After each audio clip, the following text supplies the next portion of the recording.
Ikaw po ba si Norman Magusin po? Alias Francis Leo Marcos? Hindi.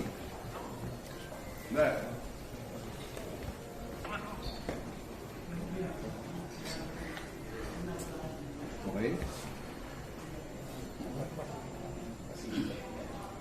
Parang saan yan? Bago pa po yun, ayanin pong basahan ko po kayo ng ano. Kita mo, sir? Kita mo. Operatiba ng CIDD. Kayo po ba, ulitin ko po, kayo po ba si Norman Magusin alias Francis Leo Marcos? Yes, ako.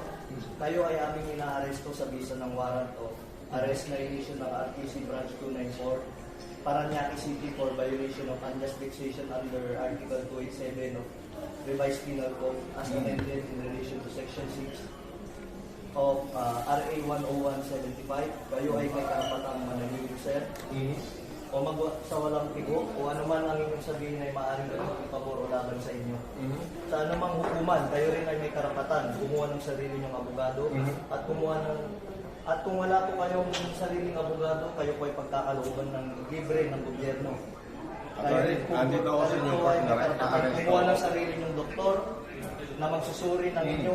Sir, pwede paano po yan at maano niyo yung karapatan po? Sige. Kayo rin po ay may karapatan po magpasuri sa sino mang doktor at kung wala po kayong kakayahan ay pagkakalooban po kayo ng libre din po ng gobyerno ng doktor na susuri po sa inyo. Okay. Ito po, naiintindihan niyo po ba ang inyong mga karapatan? Naiintindihan ko. Okay po, kayo po ay isasama po sa amin para po sa inyong... Attorney, ito po, basahin po. unjust vexation daw sa Paranaque.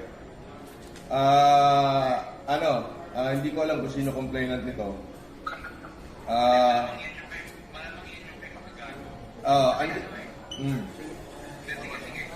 Andito ako sa Newport, ina-arresto na nila ako, sasama ako ngayon, hindi ko natatapusin itong pagkain ko.